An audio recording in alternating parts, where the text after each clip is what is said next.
Welcome, everybody, to Dispatch Radio. I am your host, Russ Rizzo, and today we bring you another edition of Front Range Live from Boulder Running Company. A big thanks to Josh Stevens for pulling this together, and My Spring Energy and company founder Rafa for giving us an excuse to get together with world-class athletes to talk about the science of performance nutrition. My Spring Energy is a relatively new company that's making waves in ultra running and other endurance athletics. They are a all-natural plant-based solution to those goo packets you commonly see at races. Your next chance to come see us live comes on Wednesday, March 6th in Highlands Ranch, south of Denver, for a special O.C.R. obstacle course race night with world's toughest mudder world champion Chris Mendoza. There'll be a community workout at 6 p.m. followed by a podcast. That's happening at the gym Manic Training, in partnership with our friend Scott Jones at Athlete on Fire. Details, as always, at dispatchradio.com. Now on to the show.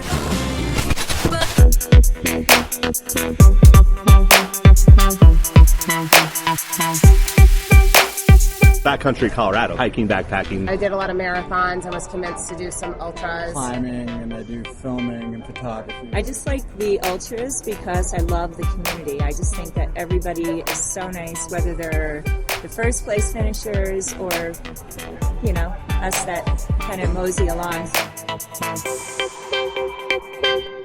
So, as I mentioned, my name is Russ Rizzo. I am a host and founder of Dispatch Radio. We are here at the Boulder Running Company with a group of very inspiring go-getters in the world of outdoor athletics. We're brought to here by a number of brands. My Spring Energy is here and helping us make this happen. So thank you to My Spring Energy. Yes? Yeah. Other partners here tonight: Ultra, the shoe company; Onus 4 Hydration; Levity Rolfing; Wolf Chiropractic and Functional Medicine; Real Athlete Diets; Rad Boulder, Kelly in the back there. Thanks for the food. Yeah. Sufferfest beer to pair with your Real Athlete Diet meal; and Avery Brewing Company. So thank you, everybody, for supporting our event. Getting right into it, starting from left to right here, Sage Canaday. Your place of birth is in Oregon, but you live here in Boulder, Colorado. You're a mountain, ultra, trail running, and road marathon runner, so you kind of run the gamut there. You're a 2-time Olympic trials qualifier. You're a world mountain long-distance champion, and you are a 3-time Speed Goat 50K winner. Your 2019 schedule includes heading off to Rotterdam for a marathon. Comrades, is that right? Comrades. Oh, I tried to make it sound so sexy, didn't I? And the Golden Trail Series. First of all, what is that? It's an international mountain running competition series where you do like 3 42K or marathon distance mountain races all over the world. One of them is Pikes Peak Marathon. Nice. Well, fantastic. And tell me about a connection to My Spring Energy. Yeah, so I helped develop one of the flavors. It's called the Canaberry. It does not have cannabis in it, despite what is that some a people common think. Question? It's actually, people have asked that. It's a play on my name, but I worked with the company and Rafal for making it, and it's a strawberry blast flavor, all natural ingredients, vegan. I think we have some free samples back there. So the vegan Canaberry. Yeah, all strawberry right. flavor. Yeah, fantastic. Sitting next to Sage is Megan Roach, MD. She's the doc on her. You got to have a panel, a doc on your panel. Your place of birth is Philadelphia, PA. But you reside here in Boulder. You're recently. I think you moved here within the last couple of years. 6 months. Within the last 6 months. It seems like you've been here longer. Your sport is trail running. And you are a 5-time national champion. You're the North American mountain running champion, or you were at one point, and a 6-time member of Team USA. Is that all accurate? Boy, that's it. That's amazing. And your 2019, I love this, is your schedule for 2019 is TBD. Tell us about your connection with My Spring Energy. So I talked on the phone with Rafal, I think about 2 years ago, and I thought it was just going to be a 10-minute conversation. It was a 45-minute conversation, and he knew his stuff. I was, blown away by it. And then on the phone call, I was like, I'm in. I trust whatever it is you say. I trust whatever it is you want me to do. And he's just an awesome person. Well, that is quite... I mean, guys, if you're not familiar with Megan's, she knows her stuff. So for someone who knows their stuff to be saying someone else knows their stuff, that's quite a stamp of approval. Rea Kolbl, sitting next to you. And Rea, your place of birth is Slovenia. Your hometown is Boulder, Colorado. Your sport is O.C.R, obstacle course racing. You grew up a gymnast. We had a great podcast episode with you recently where you talked about your story kind of evolving from a gymnast to an O.C.R competitor. You are a world champion, and your 2019 schedule includes the Spartan Beast Mountain Series. That sounds grueling. The Broken Arrow Sky Race, the Trifecta World Championships in Greece, and the Spartan Ultra World Cup in Sweden. Boy, you are going to be a busy lady this year. Yeah, maybe. We'll see if I make it happen. That's at least the plan. And what's your connection with My Spring Energy? Well, actually, I found about spring because I did a 24-hour obstacle course race in a wetsuit where if you eat energy gels that upset your stomach, it's ultra bad. So after I had an accident at 4 a.m. and ended up shivering for the rest of the race, I realized I need something a little bit better. So that's how I found spring, and I've been a very happy runner since. So I'm trying to introduce it to the rest of the O.C.R community, especially for those races when you're in a wetsuit. Oh, I like that. That is ultra bad. That's excellent. Well, we're going to be talking nutrition because we certainly have nutrition experts on our panel here today. And you're all lab rats. You're all experimenting with your bodies out there and seeing what works. So we want to hear what's working and what's not. Sitting next to Rea is Josh Stevens. Your place of birth is Rockland, Maine, but your current hometown is Estes Park, Colorado. Your sport is mountain ultra and trail running. Josh is a retired U.S. Army Lieutenant Colonel with 24 years serving our country. He has been awarded 2 Bronze Stars and has received the Purple Heart for wounds received in combat. As a professional ultra runner, he has 10 finishes with 8 top 10s and an overall win. And I can personally attest that the man ran 24 straight hours on a treadmill about 5 feet over here. His 2019 schedule, wait for this. The Badwater Ultra Cup Series, he's going to attempt to double the Badwater 135 in July, and then do the Leadville 100 trail run in August, and then compete in the Across the Years 24-hour race after that. So just a few ambitious things on your schedule this year. Josh, tell me about your connection with My Spring Energy. Sage, he went to Cornell. I went to a state land-grant college. He told me I needed to eat it, and I did. As simple as that, huh? Yes, I trust anything he tells me, actually. It is really handy to have super smart friends sometimes. Isn't that right, David? I'm probably the only guy who didn't go to Duke, Stanford, or Cornell sitting on this bench, so yes. We do have some smarties on our panel. Speaking of which, David Roche, your current hometown is Boulder, Colorado. Where are you from originally? I grew up on a farm in Maryland. A farm in Maryland, okay. You're a trail runner. You were the 2014 USA Track and Field Trail Runner of the Year at the sub-ultra distance. 2-time national champion and 3-time member of Team USA. And you founded SWAP Coaching in 2013. And you wrote this awesome book with your wife and your dog called The Happy Runner. I have kind of a prized possession place in my office. So this and Florence Williams' The Nature Fix currently reside in that spot. So if you guys are looking for running inspiration or a good running book, The Happy Runner, hands down. David, what's your connection with My Spring Energy? So I'm a hyper skeptic of things that are different in general. And so I'm mainly a coach. That's how I view myself. And I just saw people talking about spring, starting with some of the pros I coach, but then like trickling down a little bit. And everyone was saying glowing things about it. And it got to the point that I just couldn't ignore the trend anymore. And so, at this point, like, I try to get every athlete that's on the fence to use it, or at least to try it.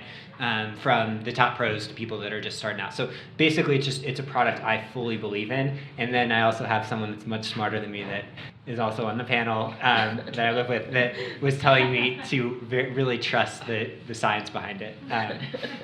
All right. Megan, yeah, if anybody was wondering, Megan. It's also Sage. And Sage. And next to David, we have Trevor Townsend rounding out our panel. Your place of birth is Binghamton, New York. My college roommate, fun fact, was from there as well. Your current hometown is Boulder, Colorado. He is an obstacle course racer like Rea. He competes in the Spartan races. A Spartan Pro Team obstacle course racer who enjoys playing in harsh conditions. Your goal is to incorporate new events into O.C.R., including ski mountaineering, mountain biking, and competing in U.S. sky running races. So I think you're in the right town to be doing all of that. Is that right? Yeah, that's kind of what inspired me. Spartan racing is fun, but in order to be a good Spartan racer, you're basically an endurance athlete. So you're training in mountains all day and meeting all these cool people and hearing their stories, and you just want to go further and higher and faster. And Trevor, what is your connection with My Spring Energy? Well, interesting enough, Sage. I'm seeing a common connection tonight. He was talking about the process of how he was helping create his Canaday, and I was like, well, that's cool how they send you samples, and just telling me about the importance of the foods and what he liked and how he made it his own. And then he said, next week I'll bring you some, and he brought me some. And I think he had them in his pocket for like a couple of days before he gave them to me because they were pretty toasty. But they're still awesome. I gutted them and I ran hard, and I typically get that mouth phlegm or like a gut reaction. I'm pretty sensitive.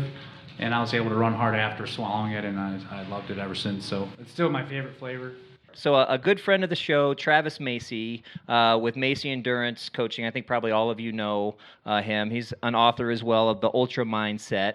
And I read that he said, there's 3 components to endurance athletics, to becoming a world champion or becoming the best endurance athlete you could possibly be. It's the physical training, it's the mental training, and it's the diet. And he said the diet is the hard part. Can some of you ring in on that? I feel like the longer races, especially, it's as much of a race in eating as it is a race in running, because if you run out of energy and you bonk, that's where your race ends. So you can be as fit as you are if you don't eat, if you forget to eat, if your stomach doesn't let you eat. It's not going to matter because you're not going to reach the finish line. So I think that's where nutrition really comes into play, and having something. I guess just to talk about spring specifically, it's a lot less sweet than anything else. So you can eat it for a really long time before your stomach says, like, okay, we're done. We're going to go eat rice now. So yeah, I think that's my take. Oh my gosh, the number of post-race reports that are colored with some stories that are ultra bad, to use Rea's terms, are. It's like sometimes, like when you know someone has had a rough race, opening their log is a little bit scary each day, just from like if you're squeamish. So, you see the importance of it right away. Like that training is just one component, especially once you start going into the longer ultra distances. It's tough to predict exactly where an athlete, but once an athlete has that nutrition dialed down, you can start to really see patterns, and their performance is much more predictable based on their training. So essentially, good nutrition lets your training shine rather than, making you worried about like what's actually going to happen when the stuff hits the fan, literally and figuratively. Yeah, the literal stuff hits the fan. Megan, what are some common mistakes by newbies, or just some common things you see? I've seen a bunch. They usually all end in GI issues. It's like the classic Pepto-Bismol commercial. You can picture it. Okay, so explain that. What causes that situation? There's a lot of different things that cause that. So the biggest thing I see is that athletes go into an ultra or a long race and they don't have a plan with fueling. So they get to an aid station, they're like, hey, these jelly beans look great, or hey, these Oreos look great, or they're using some sort of gel that isn't digesting well with them. You totally described me at every ultra event I've ever been to. And you should see the things people eat in ultras. Like, why would you ever think that's a good idea? In my defense, I eat a lot of sugar in my daily practice as well. So I feel like I built up a tolerance. Okay, so newbie mistakes. Anybody else want to ring in on that? Trevor. Just the last, 6 to 8 weeks I've been training with Rea for our ski race. And she's taught me quite a bit of nutrition. Mainly she doesn't eat or drink for several hours at a time. And I'll drink 2 500 ml bottles of some sugar water and have probably half a dozen springs and feel amazing. And she'll just go the whole day and not. So it's really important to learn your own body and what you need. There's a lot of information online and on YouTube and like a lot of the pros and blogs. But you really have to figure out what works for your body. and not compare yourself to someone else. And like you were saying, your body types are so different. You're a bigger guy. Whoa. Yeah, no, that definitely. When I bonk, it takes me. I can't just eat a gel and I'm out of it. Rea will bonk, and she'll have a speed nut with 240 calories and some caffeine. 10 seconds later, she's back on her A game. It's insane. One time I gave Trevor all my gels because I was like, I don't need them. And then I think, I was like, Trevor, do you have any left? Luckily, I had one. Well, we're hoping to do a 24-mile, 10,000 feet of elevation gain skiing race. So we'll see how that goes. We've never gone that far or for that long. So. Yeah. I tell Ray I want to get towed, like get a tow rope. Yeah, he wants a bungee. I want to bungee us so she can help tow me up, but she's not too happy about that idea. Towing a 200-pound guy up a mountain. So Sage, you're you know, as the guy that has the My Spring Energy flavor, you're kind of a foodie yourself, right? Oh yeah, I love food. Yeah, tell me about that. When did that start? I joined Spring Energy several years ago, and they make a bunch of different flavors, and they're all mainly rice-based, but also they have a fruit flavor. So they have the lemon flavor, berry flavor. I wanted a strawberry berry flavor, and they worked with me to that. I'm also a plant-based athlete, so it was important to have a flavor that was aligned with my values and my diet. And we went through a couple of different test runs. I was sending them back and forth, and wanted to get the consistency just right, the flavor just right, and also the macronutrient profile just right. So we wanted it to be 100 calories per pack. We wanted it to be a certain percentage of carbohydrates, and it has a little bit of fat as well. And it also needed to taste great, and that was important. So I was really lucky they went through the process with that, and it's a great flavor. I like a lot of the other flavors too, but I'm a little biased with the name, I guess. So when you're out on the trails doing, well, first of all, you do different disciplines. So you'll do different distances. Does your food plan change depending on what the event is? A little bit, yeah. I do any service, any distance. So a lot of road marathons, but also I've done some of the 100-mile races. And with the longer ultras, you go through different mood swings. Maybe you feel like a different flavor. So it's good to have an arsenal of different flavors to change things up. Maybe you want a little caffeine. Some of the flavors have caffeine in them, especially when you're running all night at a race like UTMB or something. So I definitely mix it up, a whole rainbow of colors. So for a 100-mile race, you're literally, that's what you'll eat? That's the only thing you'll eat, or how does it work? I actually haven't done that many 100-milers, but yeah, I usually try to take as many as I can. You're usually limited because it's how much you could carry on you in your pack, so you can't usually carry more than like 15 or 20. But yeah, I mean, there's sometimes where you run out of Spring Energy. You try not to get to that point, but it happens sometimes in remote ultras. And Josh, what about you? Well, those kind of distances are the ones that I enjoy. So 50-mile to 100-mile. I've found that there are two that I've gone to, and Sage touched on this a little bit with caloric differences and tastes and caffeine. I've become a big fan of the Speed Nut that Rafal worked with Cody Reed on, as well as Sage's. So I need the 235 calories and the caffeine component. Then I'll use a Speed Nut.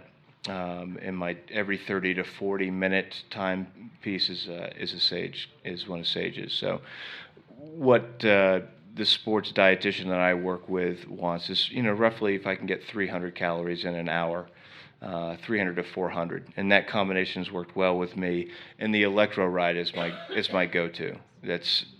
I don't ever have a bottle that doesn't have that in it.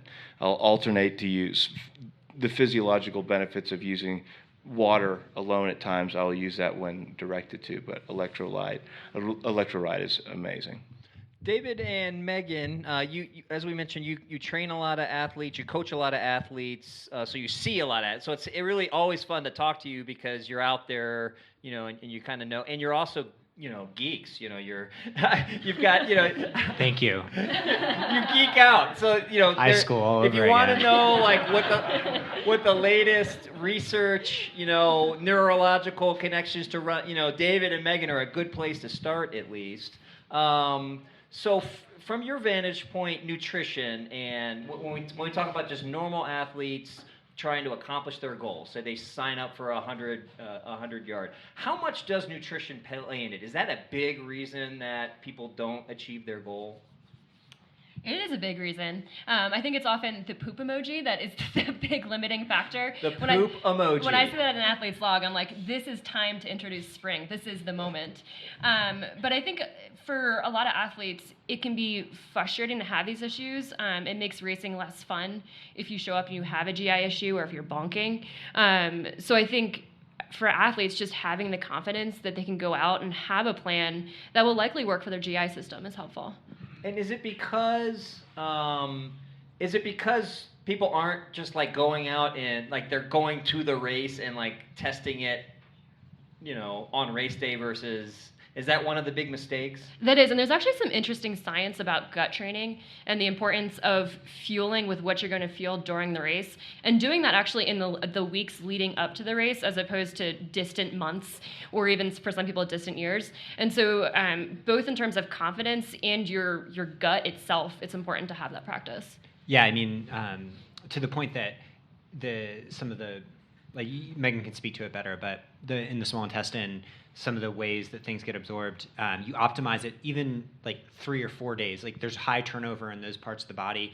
And so, if an athlete's doing like a 200 miler or something, which is the ultimate petri dish for testing fuel, right? Because like 100 miles is really far. 200 miles is insane. And, so we'll have athletes like taking a little fuel on a run during race week if they're like doing one of these long events. A good example actually from a woman we coach, but who's also an absolute life boss that many of you probably know is Candace Burt. And she just won a 224, well, for her it was 224, but it was like supposed to be 219 miler in Australia. And I'm not sure of her exact fueling plan, but she mostly did spring the entire race, which, I mean, obviously it works for people's stomachs. Everyone's different. But I think what's significant there is that she wanted to continue having it, which is really, for anyone that's done long stuff, like literally nothing in the world sounds good a lot of the time. So, I mean, like say the Canaday one that Sage's talking about is unreal good. Like, I mean, I feel like everyone, like it's like an objective fact, like science. And so, yeah, you're combining a lot of different elements there, but I think that what sets spring apart a little bit is that people will actually use it. Not that, in a lab, yeah, a lot of different things work, but when you start to get like the rigors of the real world out there, like it's proven over, 200 miles in a lot of different people. Another one that Jason Schlarb swears by it in his 100 milers and high altitude 100 milers. So, it's been super cool to see. Rea had a big reaction to one of those flavors. What was it? Oh, I think all of them. Oh, you like them all. Yeah. I feel like one big thing is like having a plan is it's an important thing, but also having a backup plan and then 2 more backup plans to that, because the race that I did very recently in November, the temperatures dropped down to 27 degrees at night and everything froze. And so I've had a few waffles that I really liked, and I remember trying to eat one and I thought my teeth were going to break because it was rock solid. And so having things that actually don't freeze is one thing that you don't think about ahead of time, but it was such a lifesaver because there were some microwaves, but the lines were horrendous. So having things that have to be microwavable, but also give you a lot of energy was so important. And actually Spring Energy turned into ice cream, which was super delicious and still very edible. And you could bring it on the course and it didn't freeze. And you were innovating out there, huh? Yeah, I was just I looked at that the fuel was actually still edible, and it especially later in the race when it's really, really hard to eat, it's important to have things that aren't a struggle to eat. And so having something that's still very digestible when temperatures drop down is very important too. Do any of y'all have just a disaster story yourself on nutrition? Have you had the poop emoji race? So actually, I first met Rafal right at Western States 100 when I was doing it in 2016, and I had a disastrous race there. This was before I was with Spring Energy.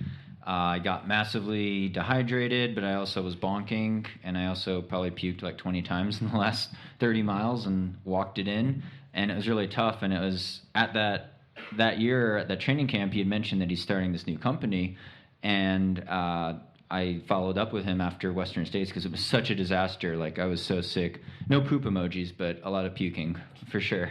And yeah, ever since then, I've been with Spring. It's a lot better. I found as a lot of those gels get really slimy, and there's a lot of maltodextrin, things like that.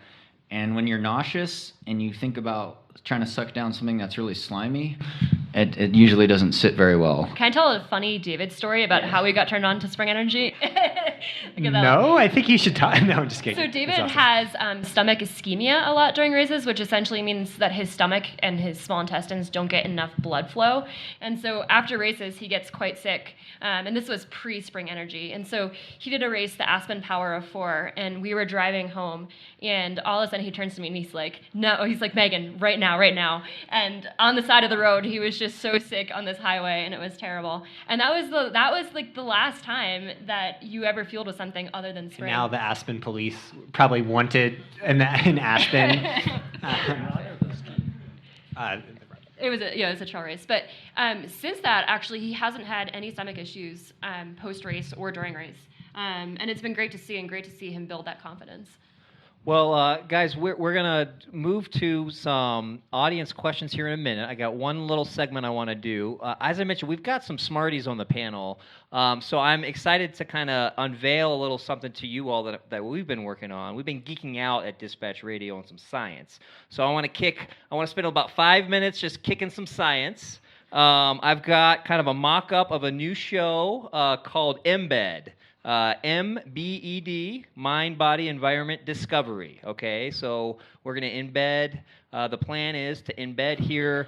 Well, the whole idea here, Colorado's an amazing place. We have so much research going on in the medical fields, in biomechanics, and neuroscience, all kinds of crazy cutting-edge research around why the mind, body, and environment are so connected. And then we have all these lab rats, who sometimes have medical degrees. So it's just what a fantastic place to really explore kind of where this research is going and what we can do with it. What science is teaching us that can make us better athletes, but also just better people and better communities. So with that set up, I want to share a couple of things that I've learned, and then David, I'd love to. You wrote a column recently on some relevant science. So just a couple of things that we've learned in our discoveries. We've been going lab to lab across the University of Colorado in Boulder and the Anschutz campus, and a little bit downtown Denver as well. So these guys here, Josh Wheeler and Thomas Vogler, they work in a science lab. They're both PhD students studying chemistry and biology. They published a study in the journal Nature last year with some pretty interesting implications for neurological disorders, so like ALS, Parkinson's. They found that there's these toxic proteins that they find. If you've got Parkinson's or ALS, you usually have these toxic proteins in your brain.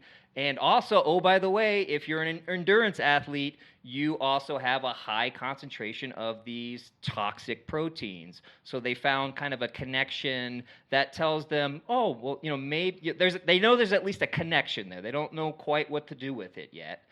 So that's those guys. So if you move over to another lab down the road, this guy, Inigo Milan, he works at the Sports Performance Lab, the Sports Performance Department. He made a pretty groundbreaking discovery last year, 2018, related to lactate and endurance athletes. So lactate, we all know, you guys all have familiarity with lactate, right? It's what builds up in our muscles when we work really hard. And they found that there's a connection to cancer. So lots of cancer patients have lactate buildups, and his hypothesis is that endurance athletes have lower propensities of cancer, which has been proven because of something related to this discovery. So that's isn't that interesting? So here's the article that he wrote on that. One more that I'll throw at you here. Let's see if I can find her. So this lady here, Alina Grabowski, So she is an assistant professor of applied physiology and works at the Applied Biomechanics Laboratory. She's the person making the prosthetics and like the medical devices. And she actually says part of her mission is to help ultra marathoners access the trails, as they're getting older. So, just all this fascinating science. I could go on and on. I just like to hear if y'all's perspective on that intersection of environment, mind, and body. David, will you tell us about the research you wrote about recently? Well, first, I also want to say that Sage is one of the best coaches in the world who has like a ton of expertise on the science issues too. So always important to say he does it all. But yeah, so I was primed for this beforehand. I guess the article I just wrote recently was on essentially the science of mental toughness, which is this really interesting question because as of 15 years ago, mental toughness was this idea that hadn't been fully articulated. People just acted like it was self-evident, that it's a choice people make. And essentially, a number of psychologists went down the rabbit hole in the years since and really looked at what makes people mentally tough versus non-mentally tough. And so a lot of different answers, but essentially people fit into cohorts, just they kind of fall naturally into cohorts rather than it being this smoothed out bell curve that you might expect. And a number of different things inform where people fall, but the main one that I thought was really interesting was just that it's people that set up the challenge and reward framework and then repeat it over and over. So I think for everyone listening, like you probably assume mental toughness is about the challenge, right? Like you decide to go do this hard thing, that gives you mental toughness points, and you do that enough and you become mentally tough. Like that's how it's a Rocky montage essentially. Like you're punching the meat or whatever. Yeah, I should have thought about that analogy more. Oh, okay. Granted, for the audience, for people listening at home, I just got to laugh on that one. But the problem is that people often don't think about the flip side of that, the reward element. So it's not about the Rocky montage of punching the meat. It's about Rocky like punching the meat and then like being like, yes, I'm awesome on the top of the stairs at the end of that montage. So essentially, like, yes, you face challenges, you embrace that suck, but then on the end of that, or even during it, you congratulate yourself, you reward yourself, even if the outcomes aren't what you expected. So like a bad race is a chance to indulge that reward behavior, which will make you more mentally tough later.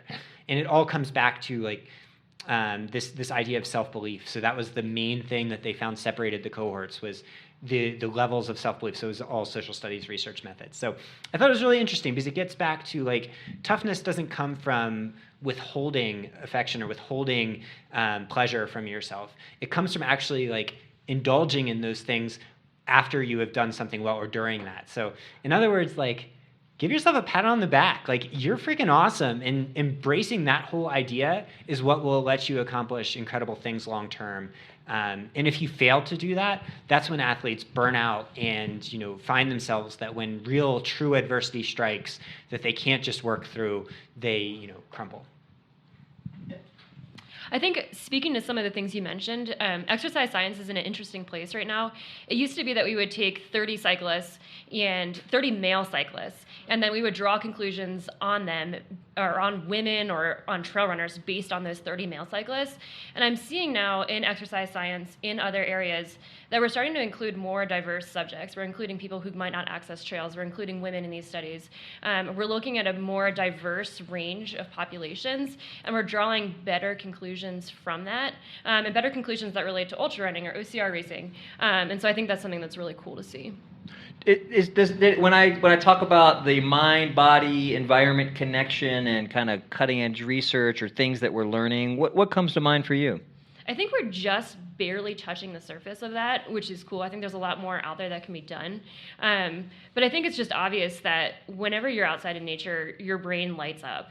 And they've done pictures. I mean, I ride a Peloton bike in our house, and which it sounds ridiculous. I probably shouldn't say that, but when you're riding the bike and you're out, you're watching this video of nature. I come back upstairs and I'm so much happier. And it just goes to show the power of nature in changing your outlook and changing how you feel about the day. And I think that's something that we'll continue to see in research. And jumping off that, I mean, what the environmental thing triggers in my head is the idea of epigenetics. So environmental triggers for our underlying genetic expression.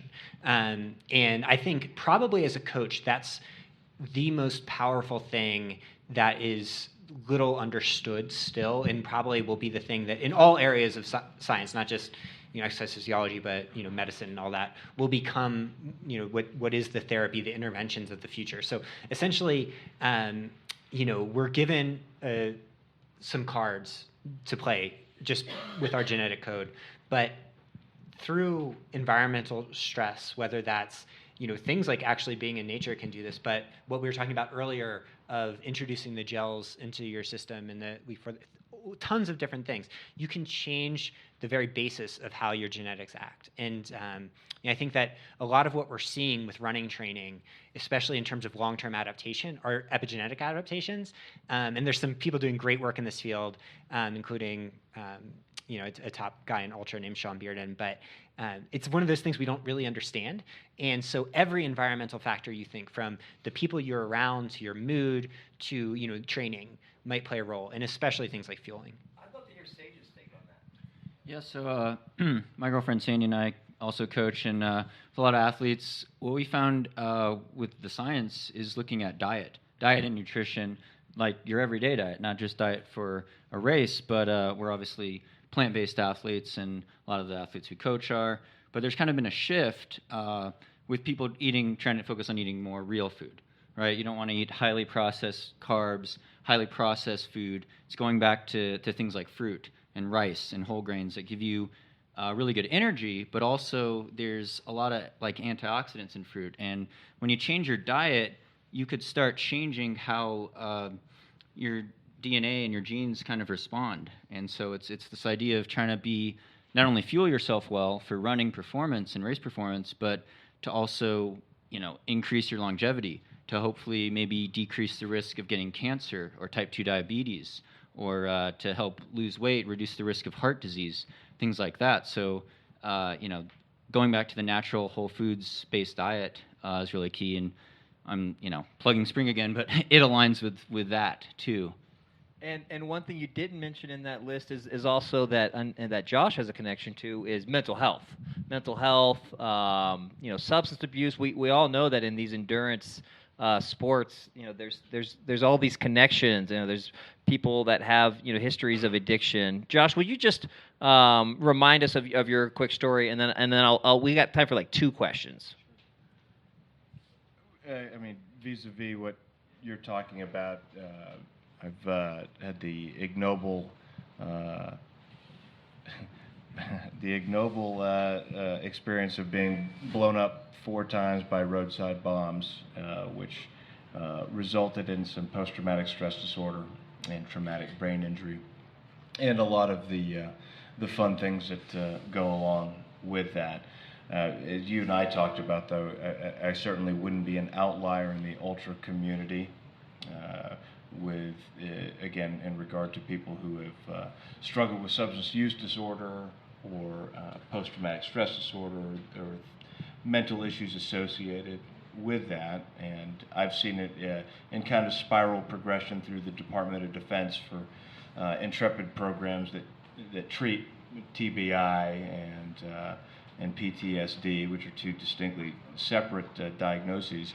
But I also, again, will embarrass Rea, who is finishing up her grad work at Naropa in transpersonal wilderness therapy. And that's kind of our connection, is that I'm her baggage that she carries around in the woods and makes me better, so along with running. But yeah, I think all of these things, you don't know how they connect and intersect directly or indirectly at times, but there's, I think, an overall goodness with just being out in the woods and living and consuming as a natural product as you can. So, well, I guess that does beg a question then. If it's kind of, it seems like cutting edge science is returning us back to age-old answers that we've known. It's healthy to be outside in nature. It's healthy to be active outside in nature. It's healthy to eat, real food. I guess one could say, what's the value of all this scientific? It's so logical. Well, I guess I think it all gets back to the mental health component that you're talking about. Like, who cares if you're a good runner if you hate yourself? And so, finding a framework for that for you, the nutritional choices that Sage mentioned, the confronting your history and being in nature and being open-minded and all these other things, prioritize that over marginal performance gains and things like that. And so, yeah, I think where the cutting edge science really overlaps is that it informs a lifestyle approach that lets people find a mental health space that where they feel good about themselves, or at least comfortable with who they are. And so that can mean a lot of different things to a lot of different people, but moving toward that and really embracing that side of yourself is the most important thing you can do as an athlete and as a person. All right, guys, does anybody have a burning question? We've got, like I said, I got time for a couple. If anybody, any brave souls? Yeah, do you mind stepping up to the mic here? Paul, ladies and gentlemen, this is my good man. How's it going? Can you introduce yourself? Yeah, my name is Paul. I live in Boulder for the last couple of years. I know Josh. I watched him run a bit on the treadmill for 24 hours. And yeah, I actually got some samples of Canaday from Sage like a year or two ago and been using that a lot. Main question is actually related to the electrolyte gel. I've been wondering if I could just slurp that down and chase it with water, or do I need to mix it with water for it to be effective, or have any one of you tried that? I like drinking just water when I'm doing ultras, and the electrolyte consumption in water hasn't been great for me. Is there anyone here with a biochemistry background from Stanford that could answer that question? Do you want to answer that question? Would you mind? Yeah, sure. All right. Hey, we got him on the podcast after all. All right. He's like, if I'm answering a scientific question, then fine. As long as you're not going to embarrass me. All right. First of all, could you just introduce yourself? I'm Rafa. Welcome. Thanks for having us. We've been mentioning you throughout the night. What's the answer? So I wouldn't recommend doing this, actually. We hear a lot that people actually do this, but there's a risk connected to this. So if we ask the major question why we have GI issues is it's mainly because of the concentration of active ingredients in our stomach. So all the gels were developed with the thought that actually it's very good to have this quick energy. So maltodextrin provides very quick energy. It releases very quickly glucose. And before, everybody thought this is like a golden thing. You can quickly get glucose to your muscles. And like Megan Perley, she mentioned this, or you mentioned this. That it would be wonderful but it works only in the lab. Actually, we passed the stomach in this thinking that if you look at the science about muscle and what's on the table, it would work everything, but there's a stomach in between. So we have when we digest anything, what we digest, we generate a certain concentration of these ingredients in our stomach, and if there is too high concentration, then it doesn't go easily down, and it needs to be dissolved to the point it's well absorbed and can pass the blood barrier. So that's why. Going back to the question. No to the straight lining, mainlining. Yeah, because there's science behind the answer of no. Okay. So electrolyte is it's a concentrated juice where you will find a lot of carbs, and it will hurt you. Especially when it's hot. You already you don't dissolve well what is in your stomach, and you add on top additional problem actually, because there are carbs coming in and salt is actually very very important for stomach issues. So if you have too much all of that, there's a better chance that it will have a problem. All right, we're going to move to a raffle. Let me again. Let's give me a round of applause for Russ, who came here on his own dime. Thanks. That's my guy. My guy right there. All right. Oh, sweet. I got to read. It's Someone left to right, just top to bottom. Someone just came for our podcast listeners. Someone just came and handed Joshua an unmarked brown bag. Suspicious. Maybe for a hotel property in Moscow. All right. Well, before we move to the raffle, we're going to close out the show. Thank you to all of our guests. Thank you to everybody for showing up and doing the run. Thank you to My Spring Energy and all of the partners. And definitely, Meg, is Kelly with Rad Boulder still here for feeding us wonderful food. Thank you guys so much. All right. Let's give some stuff away.